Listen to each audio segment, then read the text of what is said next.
Kan kayak di Islam kan buku hadis lain itu setelah Nabi Muhammad wafat dituliskan oleh para sahabatnya gitu kan. Maaf Kak.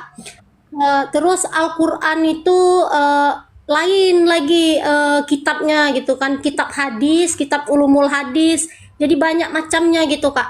Jadi kenapa enggak kitab misalnya semasa Yesus masih hidup tuh dijadikan satu, terus setelah Yesus wafat pun dijadikan satu, kenapa harus digabung kayak gitu Kak? Kan Seorang muslimah bertanya, mengapa dalam iman Kristen ada Alkitab Perjanjian Lama dan juga Perjanjian Baru? Apa sebenarnya perbedaan keduanya? Dalam video ini, Elia Myron menjelaskan dengan sederhana dan jelas tentang isi dan makna kedua bagian Alkitab tersebut. Silakan Husna. Halo, siang. Ya silakan Pak, mau tanya apa? Oke, saya bertanya ya. Tuhan siapa yang terkutuk, Islam atau Kristen? Tuhan mulai yang terkutuk, nggak mampu lakukan apa-apa. Ya, Tuhan kau kami menolak- menyelamatkan kami, Pak. jadi kau menolak Bible mula kau ya? Ya memang Kristus kami dalam Galatia 3 ayat Berarti 13. kau menolak Bible kau ya? Oh, nggak menolak. Tuhan Ya, kami tadi kalau itu menolak. Tuhan kami menanggung kutuk demi cintanya kepada kami untuk menyelamatkan Berarti kami. yang di Galatia 3:13 itu tidak. Benar. Apa yang benar? Dia memang dibuat menjadi kutuk. Betul. Oh. Tapi kutuk yang diubah menjadi berkat. Oh, inilah pandainya orang Kristen nih, congor aja yang banyak-banyak. Mana ada kutuk yang jadi berkat? Pandai kali lah aku bersilat lidah ya. Daripada kutukan terus nggak jadi apa-apa. Enggak, baca dulu. Loh, Nggak memang usah Yesus panjang menanggung lebar. kutuk hukum Taurat. Betul, dia menanggung kutuk hukum Taurat.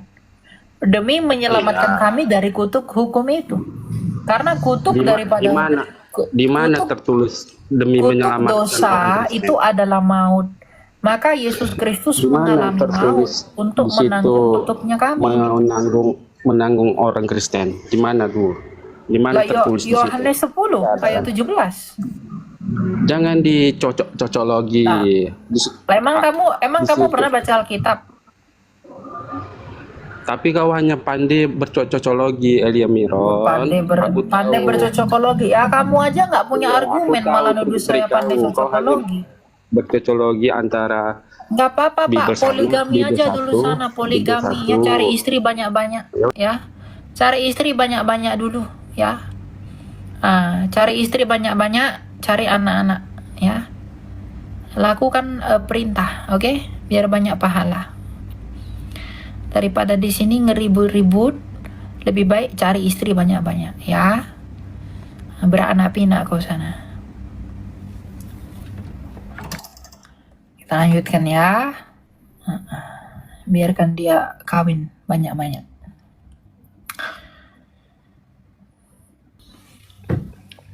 Silakan Sinar. Ada sodok semalam, Melia. Ada di sodok semalam. Ini nih keturunan iblis nih begini nih ya kan? Tak lah. Memang karena ajaranmu sodok menyodok, jadi kau pikir orang itu semua sodok menyodok, ya kan? Karena ajaranmu suka menyodok-nyodok. Itu tuh karakter ajarannya tuh emang begitu. Kita ngomongin Alkitab, dia bahas sodok menyodok. Itu tuh. Karena memang ajarannya begitu, ya kan? Kasihan. Bertobat kau ya. Siapa namamu tadi? Sinar ya. Kasihan aku lihat kau. Keselamatanmu itu loh. Aduh. Yang di pikiranmu itu sodok menyodok terus. Di surga pun kau sodok menyodok. Itu udah kerjaanmu.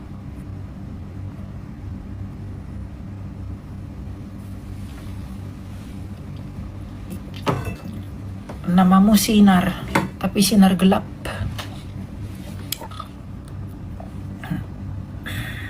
Ya. Jadi lakukanlah ajaranmu itu. Jangan kau ajak-ajak kami ke ajaranmu itu. Nggak mau kami.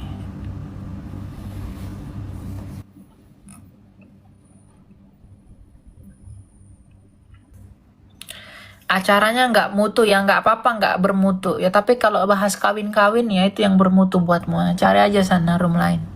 Room saya ini belajar Alkitab, bukan ajarkan bagaimana cara kawin, bagaimana cara tambah banyak anak, atau bagaimana cara ngambil anak kecil. Itu ndak ajarkan ya. Kalau kamu mau yang begitu, cari aja room lain. Ajaran saya ajarkan Alkitab ya. Kalau bagaimana cara poligami beranak pinak, jangan tanya saya. Silakan Ijel. Selamat siang, Kak. Silakan tanya apa?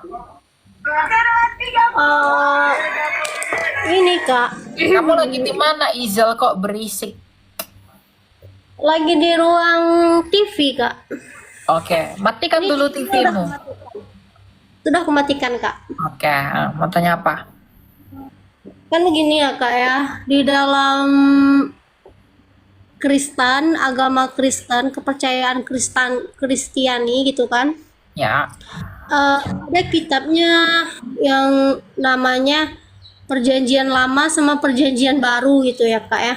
oh, Nah, jadi saya tuh kurang paham yang dimaksudkan Perjanjian Lama sama Perjanjian Baru tuh maksudnya gimana? Apakah dari Perjanjian Lama tuh diperbaharui menjadi Perjanjian Baru, ataukah Perjanjian Baru itu merujuk ke Perjanjian Lama, atau bagaimana, Kak?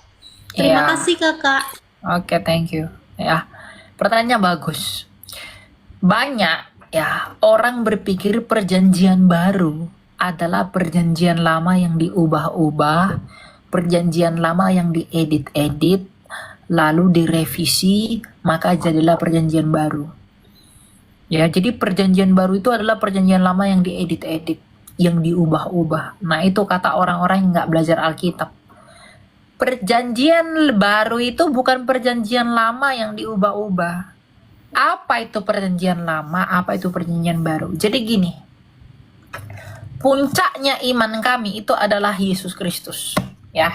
Nah, sebelum Yesus lahir, itu ada masa para nabi. Musa, Yesaya, Daud, Yeremia, Yehezkiel, Amos, Obadja, Maleaki.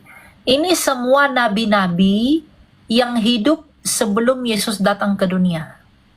Nah, nabi-nabi ini menulis kitab-kitab. Nah, tulisan Musa, tulis ini Yosua, segala macam. Mereka menulis kitab-kitab. Nah, kitab-kitab yang ditulis para nabi ini sebelum Yesus lahir dikumpulkan, itulah perjanjian lama. Nah, setelah Yesus datang, maka murid-murid Yesus menulis hal-hal tentang Yesus ini. Yesus mati, bangkit, mengajar, mengini dan segala macam. Nah, semua tulisan murid Yesus tentang, Tunggu dulu, Kak. dengar dulu saya menjelaskan, kamu mendengarkan dulu. Jadi kamu harus mengerti penjelasan saya dulu. Nah, ketika Yesus sudah datang, Yesus datang nih. Nah, maka tulisan-tulisan rasul-rasul ini, murid-murid Yesus ini kan menulis kitab. Maka tulisan murid Yesus ini dikumpulkan, itulah perjanjian baru. Nah, tulisan para nabi tadi yang ditulis sebelum Yesus datang dengan tulisan murid Yesus setelah Yesus datang itu dikumpulkan menjadi satu, maka ada perjanjian lama, ada perjanjian baru. Jadi tidak dirubah-rubah, tidak ada yang dirubah. Gitu, ya. Paham? Gini Pak, Kak, maaf sebelumnya Kak. Kan Alkitab itu ada yang ditulis semasa katanya orang Kristen itu pas Yesusnya masih hidup, terus ada juga pas Yesusnya telah meninggal gitu ya Kak ya. Jadi digabung dalam satu Alkitab gitu Kak. Iya, perjanjian baru itu perjanjian baru. Perjanjian lama tuh udah selesai. Yesus datang. Kenapa Yesus datang, perjanjian lama itu udah jadi buku. Jadi perjanjian lama itu sudah selesai ditulis ketika Yesus datang.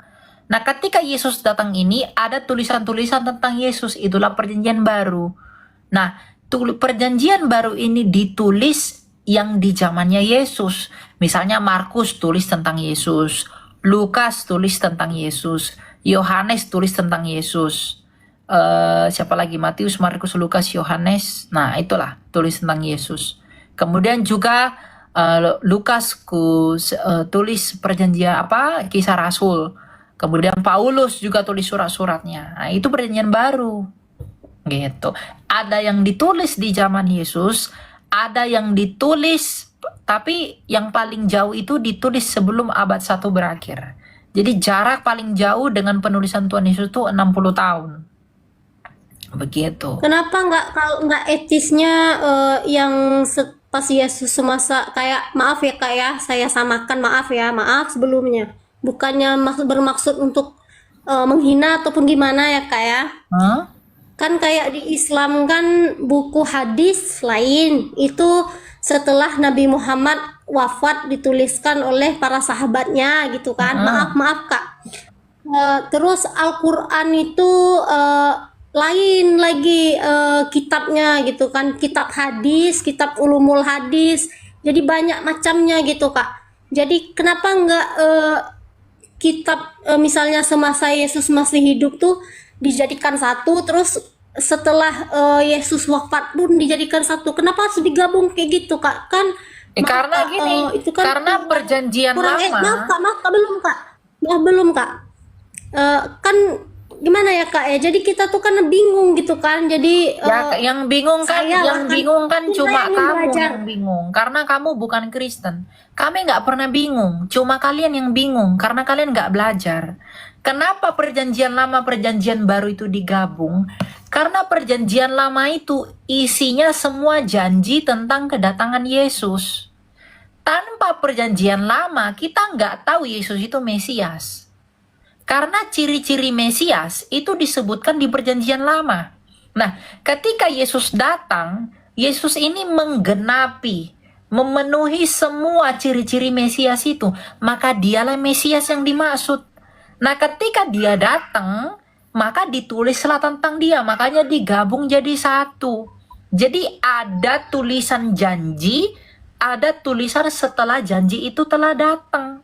Jadi kami mengerti semuanya. Sebelum kedatangan Yesus, kami mengerti. Setelah kedatangan Yesus pun kami mengerti. Jadi kalau kamu bilang kamu bingung, ya itu kalian yang bingung. Kami nggak pernah bingung. Bapak gereja kami nggak pernah bingung. Nggak pernah bingung kami.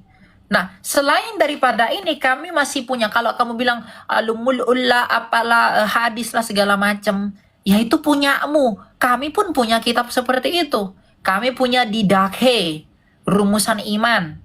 Cara baptis seperti apa, cara perjamuan kudus seperti apa. Kami punya kitabnya, namanya kitab Didakhe. Sejarah gereja, kami punya Historia Ecclesiae yang ditulis oleh Eusebius. Kami punya. Nah, lalu masalah apa lagi? Masalah rumusan iman. Kami punya konsili. Kalian nggak pernah ada konsili. Kami 7 kali konsili loh. Hanya untuk merumuskan iman. Artinya kami itu satu. Jadi kalau kamu bilang bingung, cuma kalian yang bingung. Kami nggak pernah bingung. Gitu ya. Jadi itu digabung karena semua perjanjian lama, perjanjian baru itu semua tentang Yesus. Cuma perjanjian lama janji tentang kedatangan Yesus, itu perjanjian lama. Nah, setelah Yesus datang, nah ketika Yesus sudah datang ini, apa yang dia lakukan itu ditulis dalam perjanjian baru. Kita jadi gabung. Karena kenapa digabung? Karena baik perjanjian lama maupun perjanjian baru berbicara tentang satu orang yang sama, yaitu Mesias. Karena Tuhan ketika manusia berdosa, yang Tuhan janjikan bukan nabi, yang Tuhan janjikan bukan agama, yang Tuhan janjikan itu Mesias. Mesiasnya seperti apa? anak laki-laki keturunan perempuan yang akan menginjak kepala ular, dan ular akan meremukkan tumit anak laki-laki ini. Maka para nabi menyebutkan ciri-cirinya seperti apa. Musa mengatakan dia akan seperti aku, tapi dia dari suku Yehuda. Daud mengatakan nanti dia akan berseru Eli Eli lama sabachthani ketika tangan kakinya dipaku. Yesaya bilang nanti dia akan ditikam, ditempatkan di antara dua orang penjahat. Mika mengatakan nanti dia akan lahir di kandang domba.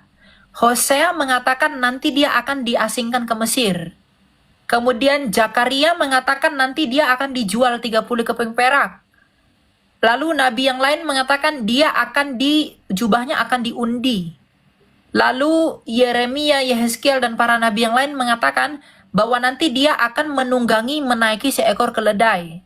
Itu semua janji, ciri-ciri tentang dia yang akan datang itu. Nah, ketika Yesus datang, nah dia lahir dari perawan. Benar kepada janjinya kepada Adam. Dia lahir di kandang domba, betul kata Mika. Tersalib, betul kata Yesaya. Ditikam, betul kata Yesaya. Menunggangi keledai, betul kata para nabi. Lalu apa lagi? Dijual 30 keping perak, betul kata Zakaria. Jubahnya diundi, betul. Dikasih minum empedu, betul. Nah, Yesus ini datang menggenapi semuanya ini. Ketika dia datang menggenapi semuanya ini, maka ketika dia menggenapi semuanya itu, ditulislah semuanya itu, maka disebut perjanjian baru. Jadi kalau kamu masih bingung sampai di sini, ya berarti kalian memilih bingung. Nggak ada yang bingung. Kami nggak pernah bingung, Ijal. Karena kami punya konsili, kami punya rasul, kami punya kitab suci, kami punya gereja yang memelihara semuanya itu. Ya, jadi kami nggak pernah bingung. Jadi kalau kamu bilang, kami kan jadi bingung karena kalian nggak diajarin. Karena kalian nggak belajar, makanya bingung. Kami nggak pernah bingung. Tuh ya. Oke, terima kasih Kak. Oke, gitu ya. Kita lanjut ya. Jadi kalau masih ada orang yang Kristen bilang bingung tuh, aduh sayang sekali ya. Kita tuh nggak pernah bingung. Rumusan iman tuh jelas. Seperti apa, bagaimana tuh semua jelas. Nggak ada yang bingung. Jadi kalau kamu Kristen, ini ya nasihat saya buat orang Kristen di bawah. Kalau kamu Kristen tapi kamu masih bingung, itu bukan karena nggak ada jawaban, tapi karena kamu nggak mau cari aja. Semua udah jelas. Ya.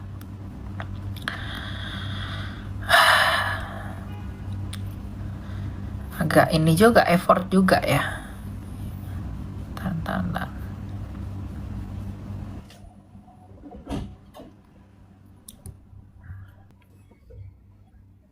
Mau nanya, Iya, silakan Ahmad. Tanya apa? Yohanes itu murid Yesus bukan sama Paulus? Betul. Yohanes itu murid Yesus, Paulus itu rasulnya Kristus. Emang hidupnya bareng sama Yesus itu si Paulus? Iya, di zaman Yesus. Datanya mana, Elia? Loh, baca Josephus Flavius, Antiquities of the Jews, judul bukunya, bab Itu ketiga. buku di Bible dong. Ya di Bible kan Rasul Paulus bertemu dengan Sekina Yesus Kristus Itu dalam ya perjalanannya bertemu ke Damsyik. yang keluar dari alam kubur ya, yang mati 3 hari. Iya, yang bangkit dari mati, betul. Berarti menuhankan yang di dalam kubur Anda. Yang bangkit kan bukan yang mati di dalam kuburan terus seperti punyamu kan? Ya, kamu cewek cowok sih. Nah, ini nih ya. Jadi jangan percaya kepada dia yang kok turun kau. Nah, malu. Kenapa malu? Karena memang masih di kuburan, ya. Nah, jangan percaya kepada yang masih di kuburan. Percayalah kepada yang bangkit dari mati. Nah, Kena sendiri kau kan? Malu kau kan? Nah, saya ndak turunkan dia loh, demi apapun, ndak. Ya, dia turun sendiri. Urusan dia, ya. Ya. Kalau berantem nomor 1, ditanya balik modar. Nah, ini nih cari ciri-ciri mereka nih. Menuduh nomor 1. Tapi ketika ditanya, ndak bisa. Nah, inilah. Mereka bilang kita imani aja, mereka yang imani aja. Ditanya balik nggak bisa jawab. Kasian ya, kasian. Silakan Saputra. Selamat Halo siang. Kak, Ya silakan. Mau tanya apa? jadi gini Kak, aku kan selalu debat sama kawanku ya yang muslim. Hmm? Nah terus dia menanyakan bahwasannya tentang ini, apa namanya tadi? Ya Tuhan, lupa aku. Kok bisa kau lupa? Pertanyaanmu pun kau lupa. Gimana kau? Udah turun aja dulu aku, Kak. Lupa pula aku apa yang bilang. Catat dulu ya lain kali ya. Kalau Kak. lupa. Nah, inilah dia. Dia udah naik dari 120 orang tapi lupa. Nah, ini dia.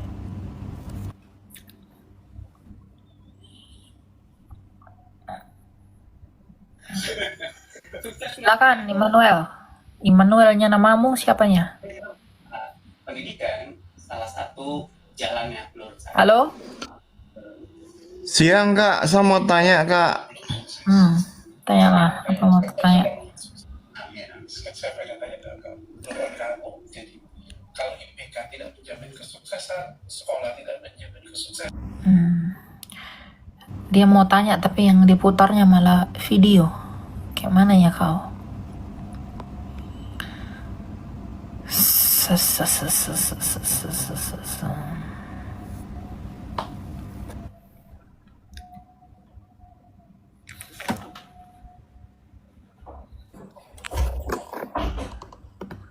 Silakan, siapa yang namamu? Kening.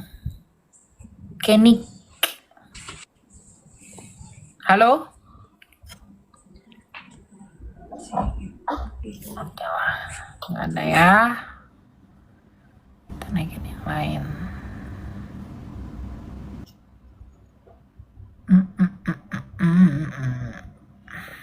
Silakan Caca, selamat siang. Ya sih enggak. Sebenarnya kepencet sih, tapi ya udah. Mau nanya aja sih, mau nanya soal Apa?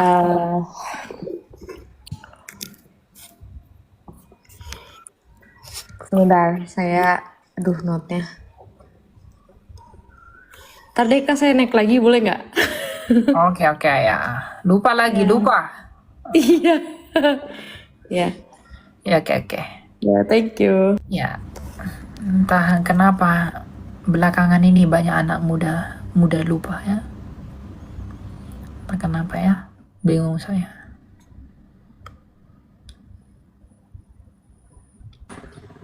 Silakan ending. Mau tanya ini, Tanya apa? kalau nubuatan yang tadi sudah kita sampaikan tadi itu tentang nanti tangannya dipaku, terus ya yang macam lo tadi lah yang banyak itu. Terus nubuatan kalau Yesus itu adalah Tuhan, ada nggak? Ya, Nubuatan yang maksudnya begini, pernah nggak zaman Nabi Musa dulu pernah bilang nanti ada Tuhan nih begini ciri-cirinya, buat yang khusus Tuhannya loh ya. Karena kan Yesus jadi Tuhan kan harus diremukkan dulu kan, tidak bukan karena nubuatan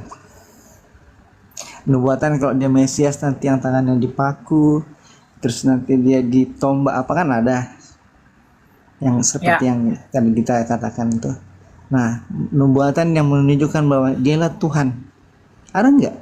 Oh ya, Yesaya 43 ayat 11 sampai 13. Yesus melakukan itu semua karena dia juru selamat kan, Mesias kan. Dia mengatakan, aku datang untuk menyelamatkan domba-dombaku. Aku datang untuk memberikan mereka keselamatan. Sang Juru Selamat. Dalam Yesaya 43 ayat 11 sampai 13. Akulah Tuhan, dan tidak ada Juru Selamat selain daripadaku. Akulah yang memberitakan dan yang menyelamatkan dan yang memberitahukan. Dan di antara kamu, dan tidak ada di antara kamu Allah asing. Kamu adalah saksiku. Demikianlah firman Tuhan bahwa akulah Allah. Juga seterusnya aku tetap Dia. Tidak ada yang dapat melepaskan dari tanganku. Aku yang melakukannya dan siapa yang dapat membatalkannya. Tadi itu nubuatan siapa? Yesaya. Oke? Itu nubuatan Yesaya. Yang dinubuatkan Yesaya itu siapa? Juru Selamat. Nah, siapa yang di sini Juru Selamat? Akulah Tuhan dan tidak ada Juru Selamat selain daripadaku. Itu bahwa Allah itu sendiri Juru Selamat dan Yesus adalah firman Allah yang datang ke dunia menjadi Juru Selamat. Lalu Yesaya 9 ayat yang ke-6. Itu kata Ya. Yesaya 9 ayat yang ke-6. Ini tentang anak laki-laki itu. Sebab seorang anak telah lahir untuk kita. Seorang putra telah diberikan untuk kita. Lambang pemerintahan ada di atas bahunya. Namanya disebut orang penasihat ajaib. Allah yang perkasa. Bapa yang kekal. Raja damai. Banyak. ya, nubuatan kalau dia itu Tuhan itu banyak ya. Ya, banyak banget. Ya, dia bukan hanya Tuhan, lebih tinggi dari Tuhan. Allah yang perkasa. Akulah Juru Selamat.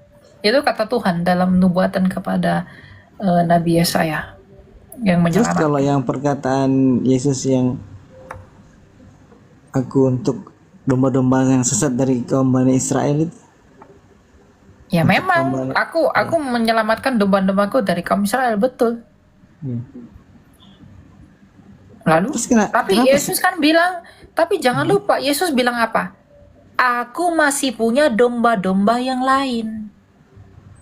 Bukan hanya Israel kan? Ada juga domba-dombaku yang lain, kita baca ya. Yesaya. Iya, karena pada waktu itu kan banyak Yohanes pasal yang ke-10. Israel yang istilahnya kayak pergi ke kemana-mana lah mereka. Bukan. Kamu jangan ngarang. Ini orang domba-dombaku yang lain. Domba-dombaku yang lain itu bukan orang Yahudi yang di tempat sana. Orang Yahudi di tempat sana juga tetap Yahudi. Tapi kan bahasa untuk kaum Bani Israel. Akulah gembala yang baik bukan dan karahan juga. akulah gembala yang baik. Yohanes 10 ayat 14. Akulah gembala yang baik dan aku mengenal domba-dombaku seperti domba-dombaku mengenal aku. Sama seperti Bapa mengenal aku dan aku mengenal Bapa dan aku memberikan nyawaku bagi domba-dombaku. Aku juga mempunyai domba-domba lain yang bukan dari kandang ini. Nah, Tuhan Yesus ngomong kepada siapa? Orang Israel. Tuhan Yesus bilang apa? Aku juga punya domba yang lain yang bukan dari kandang ini. Lalu domba-domba itu harus kutuntun juga, dan mereka akan mendengarkan suaraku dan akan ada satu kawanan dengan satu gembala. Tapi kenapa dia cuma memilih 12 suku Yahudi saja untuk jadi muridnya? Ya karena Yesus itu rabi. Ya semua rabi punya 12 murid. Ya kenapa mesti harus orang Yahudi saja kalau memang dia punya... Lah, orang Yahudi pasti memilih murid orang Yahudi. Dan kenapa Nggak ada sekarang... orang Yahudi memilih murid. Itu kan murid. Dan kenapa Bukan sekarang umat. justru pengikut Yesus di Yahudi itu lebih sedikit, masih banyak Ya, Islam nggak di apa-apa. Yahudi. Ya nggak apa-apa. Kenapa? Ya bukan Yesus yang butuh mereka kan. Mereka yang butuh Yesus. Bukankah Yahudi itu mereka tolak suku bangsa Yesus yang itu paling urusan pintar di mereka. dunia ini? Mereka terima Yesus itu urusan mereka. Tidak masalah. Yesus itu Yahudi, kita Yahudi manusia itu yang butuh Kristus. Makanya ketika Yesus berkhotbah, lalu banyak murid mengundurkan diri. Lalu Yesus bilang apa? Apakah kamu nggak mau pergi juga? Dia tantang kepada murid yang lain. Kamu nggak mau pergi juga? Kamu pikir Yesus takut kehilangan murid? Enggak. Karena bukan dia yang butuh muridnya, muridnya yang butuh dia. untuk diselamatkan. Makanya ketika murid-muridnya mengundurkan diri, Yesus nggak ada marah. Aduh, janganlah kamu pergi. Tuhan Yesus malah tantang balik. Kamu nggak mau pergi juga? Pergi aja kalau mau pergi. Karena dia berbicara tentang sakramen, tubuh dan darahnya. Nah, perkataan ini keras. Siapa yang sanggup dapat mendengarkannya? Kata murid yang lain. Yang lain mengundurkan diri dari 70 murid. Tetapi Yesus tantang 12 murid. Kamu nggak mau pergi juga? Nggak ada Yesus takut. Ngapain Yesus takut kehilangan murid? Murid yang butuh dia, bukan dia yang butuh murid. Karena dia seorang rabi, jadi harus menggenapi semua perintah Torah dalam menggenapi kerabiannya. Makanya dia dipanggil Rabi, Guru, Tuhan. Thomas mengatakan, ya Tuhanku dan Allahku. Yesus tidak tolak. Yesus memperhitungkan itu sebagai iman. Gitu ya. Kita lanjut ya ke yang lain ya. Oke. Mana nih lagi ya?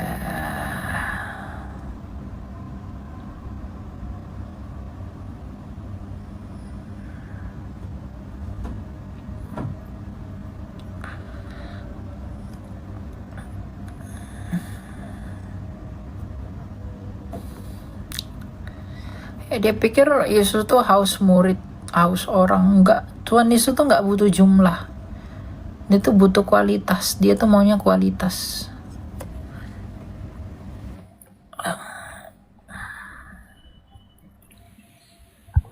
Silakan Azrul. Oh, kok nggak naik kau Azrul? Ya.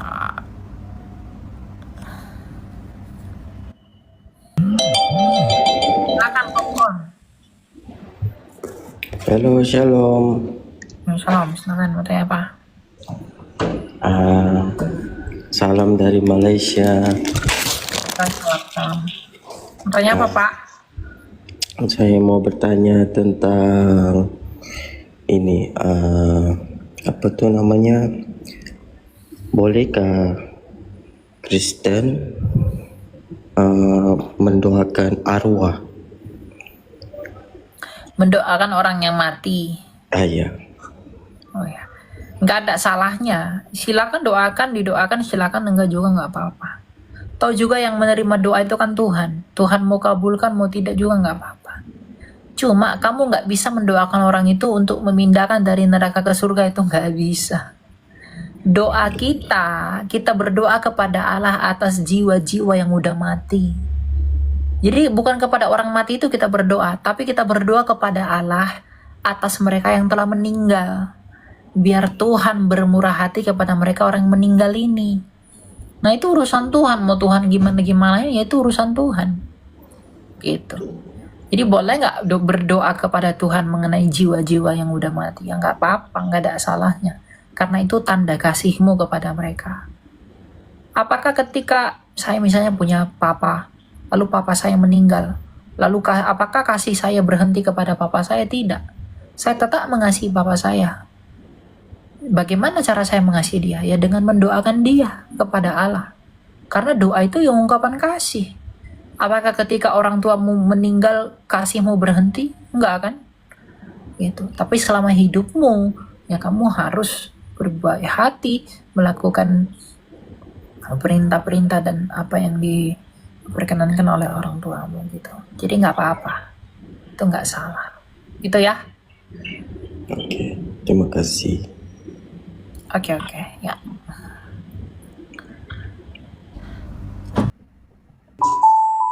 Silakan DC. Halo, Silakan, mau tanya apa? aku mau nanya untuk kitab Henoh. Itu kan dianggap kitab sesat. Menurut Elia gimana ya pandangan tentang kitab Henoh itu? Ya, kitab Henoh itu tidak masuk dalam kanon karena dia tergolong pseudepigrafa. Jadi pseudo itu artinya tiruan, artinya palsu. Nah, di zaman Henokh tuh tidak ada penulisan Alkitab. Jadi itu bukan Henoch yang tulis, tetapi seorang yang berusaha meniru Henoch dan dia menulis hal-hal mengenai Henoch dan apa yang mengatasnamakan Henoch. Jadi kitab Henoch itu enggak kitab beneran. Itu adalah berisi cerita-cerita yang mengatasnamakan Henoch, sama seperti Injil Maria, Injil Filipus, Injil Yudas. Nah, itu menggunakan nama Filipus, menggunakan namanya Maria, menggunakan namanya Yudas. Padahal bukan Maria, bukan Filipus, bukan Yudas yang menulis, tapi orang-orang yang tidak bertanggung jawab yang mengatasnamakan nama-nama mereka. Makanya begitu juga dengan kitab Henoch. Kitab Henoch itu tidak ditulis oleh Henoch, tetapi seseorang yang mengatasnamakan Henoch, makanya disebut dengan kitab pseudepigrapha. Jadi tulisan yang palsu, yang meniru begitu. Dan juga yang paling penting adalah isi pengajaran dari kitab Henoch itu bertentangan dengan tulisan Musa di dalam Pentateuch. Misalnya tentang manusia, di dalam Henoch kan lebih didramatisir, ada malaikat-malaikat ini itu. Nah, di kitabnya Musa itu tidak diceritakan seperti itu. Jadi artinya bertentangan apa yang dideskripsikan dalam kitab Henoch itu bertentangan dengan apa yang disebutkan oleh Musa. Begitu. Ya. Oke, terima kasih. Ya, itu alasan kenapa kita nggak pakai dia ke dalam kanon.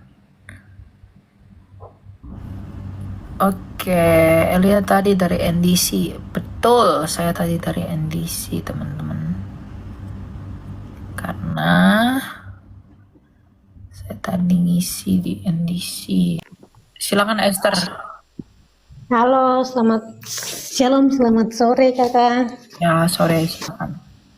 Ya, izin mau tanya di sini. Yang saya mau tanyakan itu dalam hukum Taurat, hukum Tuhan kan jangan menyebut nama Tuhan Allahmu dengan sembarangan. Terus di dalam doa Bapa kami, di situ hanya tertulis doa Bapa kami di dalam surga. Di situ hanya ada tertulis doanya itu disebut Bapa saja, tidak ada Tuhan atau. Terus ketika kita berdoa, kita orang Kristen, di saat kita berdoa tuh selalu menyebut nama Tuhan. Apakah itu salah atau benar? Ya. Dalam hukum Taurat ketiga dikatakan jangan menyebut nama Tuhan Allahmu sembarangan. Tuhan Allahmu itu adalah kata Yahweh itu. Itu tidak boleh disebut sembarangan. Makanya orang Yahudi nggak pernah membaca Yahweh itu, mereka nggak pernah baca. Mereka sebutnya dengan Adonai. Di dalam semuanya Israel dalam Ulangan 6 ayat 4 itu dikatakan bunyinya harusnya begini. Semua Israel Yahweh Adonai Yahweh Ehad. Tetapi karena Yahweh itu nggak bisa disebutkan, nggak bisa diucapkan sembarangan, tetragrammaton itu, maka pada akhirnya kata Yahweh itu diganti dengan kata Tuhan. Makanya kata semua Israel jadi semua Israel Adonai Eloheinu Adonai Ehad. Karena kata Ibrani Tuhan itu adalah Adon. Jadi Tuhan kita Adonai. Ya, jadi yang tidak bisa disebutkan sembarangan itu adalah kata Yahweh itu. Yod He Vav He itu nggak bisa disebutkan sembarangan. Gitu. Kalau nama Yesus, ya kalau kita berdoa, Tuhan Yesus bilang, barang siapa yang berkumpul dalam namaku, 2-3 orang aku di sana bersama dengan mereka. Tuhan Yesus juga mengatakan apa?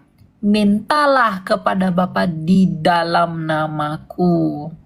Jadi justru Tuhan Yesus menganjurkan kita untuk berdoa di dalam namanya Dia.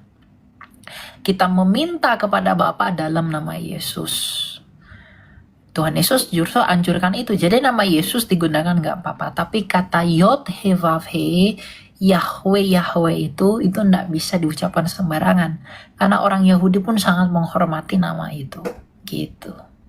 Makanya ada aliran gereja yang menggunakan kata Allah diganti dengan Yahweh, itu salah itu. Mereka tidak menghormati nama itu. Sembarangan diplesetin. Ya, gitu ya. Ingatlah, tidak ada yang lebih mulia daripada mengenal Kristus itu. Tidak ada harta, tidak ada kekayaan yang kita selain daripada Tuhan Yesus. Ingat itu. Kamu mau bandingkan kemanapun, kamu nggak bisa menemukan yang seperti Kristus di tempat manapun. Karena dia yang telah mengalahkan kematian, yang adalah ketakutan kita. Dan dia telah memberi hidup, yang adalah keinginan kita. Semua orang ingin hidup kan? Cari uang banyak-banyak demi makanan, demi perut, demi hidup. Dan semua orang takut mati kan? Pemimpin orang-orang kaya itu semua takut mati. Kalau hidup yang dicari manusia, kematian yang ditakuti manusia, tidak ada alasan manusia menolak Yesus Kristus yang telah mengalahkan kematian dan telah memberikan hidup.